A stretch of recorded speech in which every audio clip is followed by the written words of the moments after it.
Une petite vidéo pour présenter un petit peu l'émission et la réception de données, avant une dernière vidéo qui présentera l'ensemble du programme. Alors, cette vidéo-là va parler de quoi? D'un service qu'on veut faire, c'est commander un interrupteur. Ça va être une LED chez moi que j'ai branché sur une des broches. Et puis, de l'autre côté, alors je sais plus quel port c'est, je crois que c'est 4 ou 5. Et puis, de l'autre côté, un ATH10 qui sera commandé en I2C, c'est un composant I2C. Et donc, lui, on va récupérer l'information, température et data. Donc, moi, bien sûr, je présente pas la partie I2C ici. Donc deux caractéristiques. Une qui va s'appeler data T pour température, data H pour l'humidité, et puis ici data CMD pour la commande de ma LED. Là, on retrouve le service 1, le service 2 avec chaque fois les caractéristiques, caractéristique 1, caractéristique 2. Donc ça, c'est pour ici, ces deux-là, c'est pour ce côté-là. On aura un service ATH. Le programme, le voilà. On retrouve la même chose qu'on a déjà écrit plusieurs fois la fois précédente, on expliquait, avec les mêmes idées, j'ai rien changé. J'ai juste mis que le premier, le char 1, doit être en lecture-écriture parce que je pourrais écrire avec mon téléphone. D'accord? Je pourrais lire, bien sûr, mais je pourrais aussi écrire. Voilà ce qui m'intéressera. Voilà. De ce côté, d'un point de vue ESP32, il n'est pas nécessaire de définir qu'on veut écrire. On est dedans, donc on est dans le programme. Donc. Nous, on sait qu'on peut écrire, d'accord? Le ESP32 pour écrire des données dans data H. Le read ici, ça concerne le téléphone, d'accord? Le serveur, le client, pas le serveur. Alors, vous remarquerez quelque chose d'important déjà aussi, c'est que ici j'ai laissé char 1, char 2, char 3, et pour autant ici j'ai défini data CMD. Donc comme c'est ça mes values, c'est ça que je vais utiliser à ce niveau-là. J'aurais pu mettre ici le même nom. Je l'ai pas fait parce que j'ai laissé ce qui était écrit ici, mais ça marchera très bien. Il n'y a pas de différence, il n'y a pas de problème, d'accord? Le nom ici ne sert que pour récupérer l'UID, donc ça n'a pas d'importance. Faut pas en tenir compte. Ça sert à créer mon service.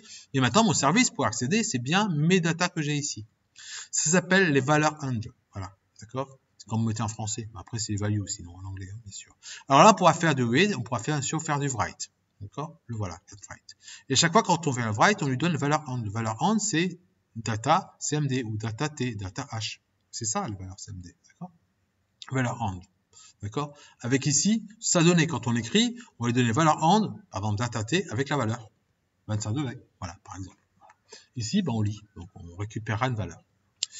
Quand on fait la notification, on va donner en plus un command. Et ça, si vous vous souvenez bien d'une des premières vidéos où on disait, quand on a créé le serveur, il fallait récupérer une variable qui s'appelle command. C'est pour ça que je m'en sers.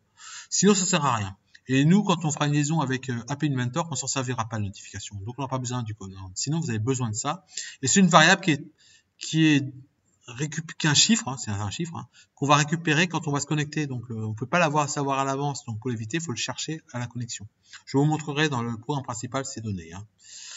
Bon, voilà. Et après ça, c'est tout. Pas grand-chose à faire. Alors, allons-y. Quand on veut lire une data qui a été envoyée par le téléphone, d'accord? Donc, la première chose que fait le téléphone, c'est que lui, il va faire un write. Mais s'il fait un write pour écrire, vous allez avoir l'événement write qui va apparaître dans les IRQ. Donc, il va falloir rajouter ça dans les IRQ. D'accord? Vous récupérez le code AND ici aussi, vous voyez? Il est là, le code AND. D'accord? On peut le récupérer. Donc là, je vais récupérer ça. Ça va arriver. Qu'est-ce que je fais? Moi, je veux lire la valeur. Donc, qu'est-ce que je vais faire derrière? Je sais que quand ça arrive, je vais lire la valeur. Donc, c'est ce que je fais ici. Je vous montre, toc, toc, toc. Il y a le write qui arrive. Le voilà. Donc, je vais récupérer le 1. Alors, le 1 ici, c'est cette data-là. Ça, c'est un tableau. On va récupérer le command et puis l'attribut and. Où il a écrit? En gros, quel événement il a écrit? Imaginez qu'il peut y en avoir plusieurs. Il peut y avoir plusieurs endroits où on peut écrire. Donc là, je vais récupérer le nom de mon and. Et mon and, c'est mon fameux nom que vous avez là. Data T, data H, CMD. Sur lequel il a été écrit. Là, je sais qu'il n'y en a qu'un seul. Mais on le récupère quand même ici. D'accord? Alors, une fois qu'on l'a récupéré, je le renvoie ici, je vais dans réception. Et dans réception, qu'est-ce que je fais? Je vais lire avec l'endroit où je l'ai récupéré. Je l'ai récupéré où? Je sais pas, on va dire, ça va être commande CMD. Donc, dans commande CMD, je récupère, je le mets dans un buffer. Ce buffer, je le mets en ligne je le mets en code, j'encode un peu tout ça, je nettoie un petit peu, ça c'est du nettoyage, pour récupérer que mon message qui m'intéresse. Et je récupère un. Si j'ai récupéré un et que je suis sur le command, le voilà de nouveau, c'était bien ma data, commande data, et que c'est un 1, alors je vais allumer ma LED. Sinon, je vais éteindre ma LED. Voilà. C'est aussi simple que ça. Vous voyez, super simple. Hein. Et le command, le voilà. Hein. Et je pourrais en avoir plusieurs en lecture. Hein. C'est pas gênant. Je peux mettre, ben oui, j'ai reçu un command. Quand je recevrai quelque chose, plusieurs variables, plusieurs services ou plutôt caractéristiques qui seraient en écriture. On pourrait écrire avec le téléphone. Ben, il suffira de récupérer la bonne valeur. Où est-ce que j'ai écrit? Il y a eu un événement. On a écrit quelque part. Et ben, je sais où on l'a écrit. C'est donné ici. Je récupère. Je vais lire l'endroit où ça a été donné. Et ensuite, je vais pouvoir faire quelque chose avec. Si c'est 1 ou 0, suivant les commandes que je fais. Voilà, comme ça, je peux avoir plusieurs commandes. Très pratique. Donc voilà comment ça fonctionne. Voilà. Il faudra penser à déclarer la lettre dans le programme principal. Ah oui, hein, parce que CMD lettre, bien sûr, c'est une lettre qui a été déclarée. Donc je l'ai écrit ici, hein, comment on fait pour le déclarer. Ça, c'est un programme principal en Python. D'accord, tout simplement. Je l'ai mis sur, finalement, l'approche 4. Voilà. Maintenant, comment on fait pour recevoir l'envoi d'une donnée? Alors l'envoi d'une donnée, c'est, nous on va envoyer une donnée quelque part. Donc on veut écrire quelque part. D'accord? Donc là on va s'intéresser à data T et data H. Nous on voudra écrire à ces valeurs-là. D'accord? Et puis donc écrire la valeur d'un capteur. Tac. Écrire write. Et ben on va utiliser cette commande-là, puisque ça existe. Allons-y, on va écrire avec ça. Et on va écrire où? Le command end. C'est ces valeurs-là. Et puis la donnée, ce sera un chiffre qu'on va envoyer. Alors comment on fait ça? Ça va être très simple. Les notifications, je le dis, c'est un peu plus compliqué. Il faut d'abord récupérer le command. Bon. Donc pour récupérer ça, il faut l'avoir fait quelque part à la connexion du serveur en général. D'accord? Je crois que je l'ai indiqué ici. Voilà, quand si on est connecté, on récupère la variable connect 1 va passer à 1. Ah oui. Alors il n'y a pas que ça. Pour pouvoir notifier, il faut être sûr qu'on est connecté. Si vous n'êtes pas connecté, vous n'avez pas de command. Et si vous n'avez pas de command, quand vous allez faire la notification en permanence, ça va être dans un programme principal, et ça va planter. D'accord? Donc, il faut être sûr qu'on est connecté. Bon, c'est juste le problème quand vous êtes si vous avez besoin de faire des notifications. Du coup, la notification, c'est pas un truc très pratique, déconseillé. Hein. Je vous déconseille d'ailleurs avec Appinator, on l'utilisera pas. On s'en fiche qu'on soit connecté ou pas. Nous, on met des informations à l'endroit où on veut. Et puis, si personne veut les lire, personne ne les lira. Tant pis.